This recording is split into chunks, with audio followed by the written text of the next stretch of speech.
An all-terrain pilot, the 11th Duke of Roxburgh behind the wheel, the hotly anticipated Defender did not disappoint. Being in the right place at the right time can be one of life's great joys. In 2012, Rob Report contributor Ben Oliver and I competed in the Mil Miglia in a Jaguar XK120 once campaigned by Sir Sterling Moss. Rarely do you have such an immersive introduction to someone as sharing a car on an historic rally for 3 days. Happily, Ben is a superb driver, and we spent most of those 1,000 miles in hysterics. So I know that when his number comes up on my phone, it's always for something worthwhile. This time it was to drive another, but very different, product of the Jaguar Land Rover Group.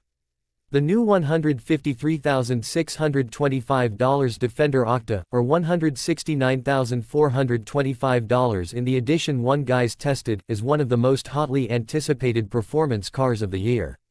And it really is a performance car, as I would find out at an early drive opportunity in South Africa. I've had a long relationship with Land Rover. I learned to drive in old ones. I used lightweight, desert specification, weapons-mounted versions in Iraq with the British Army, and for the last 15 years have never been without one of its more comfortable civilian offerings. Running an estate in the Scottish borders, I am part of that small minority of customers who use their Land Rover's off-road capabilities on a weekly basis. So, what of the new Octa variant? The name is intended to conjure up the same sense of hardened luxury as that of a diamond, hard enough for a version of this car to compete in the Dakar next year. Out goes the venerable supercharged V8, which has powered the last 15 years of the brand's performance versions, and in comes a twin-turbo 4.4-liter BMW V8 pushing out 626 horsepower and 553 feet lbs of torque, the same numbers as the old BMW M5 CS.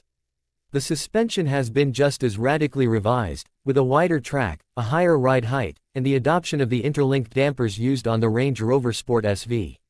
There's also quicker steering and bigger Brembo brakes.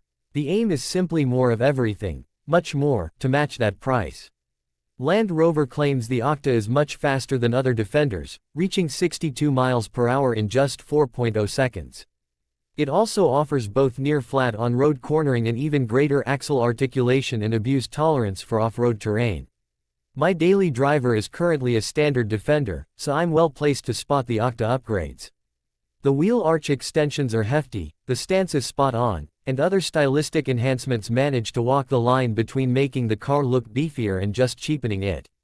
There's a smattering of carbon fiber inside and out, and the seats, unique to the new model, are superb, firm, but perfectly supportive over 2 days of very hard driving. The new body and soul audio system makes the seat backs vibrate like a subwoofer. That proved amusing for about 3 minutes before I turned it off. But the standard interior architecture is a triumph, so the less change the better. Our Octa was riding on the most aggressively off-road specific tires of the 3 options available to us, and on the perfectly surfaced highways of the Western Cape it was hard to get much of a feel for the Octa's on-road handling, as you can feel the big tread blocks moving around when leaning on the car. The BMW engine has already found its way into the new Range Rover Sport, and although it's a bit down on the character of the old charged unit, it more than makes up for it with the scale and immediacy of its power. The old Range Rover Sport SVR was so brash that you couldn't go near the throttle without making every window in the zip code rattle. The Octa's mill has the underlying menace and naughtiness of a very powerful engine but without being excessively loud, and makes the vehicle more usable as a result. On the loose surfaces of the tracks over the Cederberg Mountains, it started to make real sense.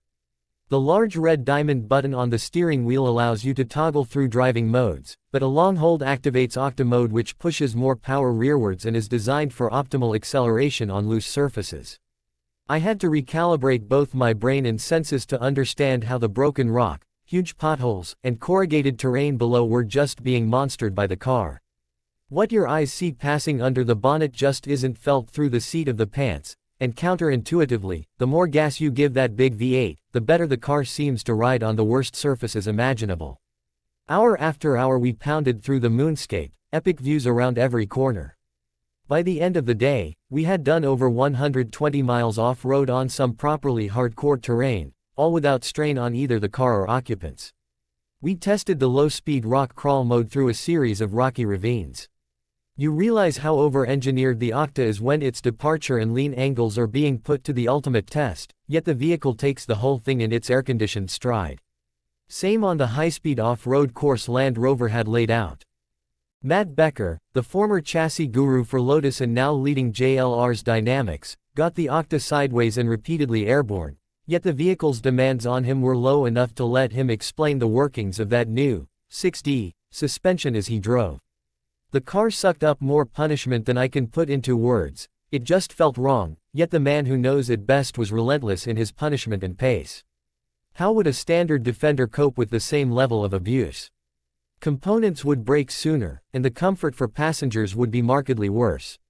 I'm not sure the Octa has any direct competition.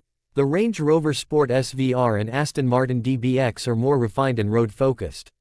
The Mercedes-AMG G63 has thunder and drama, and its off-road capability is epic, but I wouldn't have wanted to bounce down the same roads in one. The Bentayga and Cullinan aren't really cut out for this kind of work, so Land Rover seems to have found an untapped niche with this high-performance, extreme off-roader. One colleague described it as the off-road Porsche 911 GT3 Rupees, which is a better comparison than any of the more obvious candidates. Land Rover has produced a piece of kit which is massively desirable, hugely capable, and possibly a swan song for vehicles of this type as we move into the EV era. As is the case with those who acquire other such focused cars, Octa owners will rarely get close to its full capabilities. Is it worth nearly double the cost of a well-spec'd standard Defender? The proof will be in the sales, but I give it a resounding yes. I have ordered one myself. Editor's note: Charles Innes Kerr, better known as Charlie Roxburgh, is the 11th Duke of Roxburgh. Educated at Eton, Newcastle University, and the Royal Military Academy Sandhurst, he spent 5 years in the British Army, serving in the Blues and Royals, part of the Household Cavalry, in Iraq and at the garrison adjoining Windsor Castle. He then co-founded Capstar, an elite chauffeur and security service giving employment to veterans. In 2019, he inherited the dukedom and assumed the management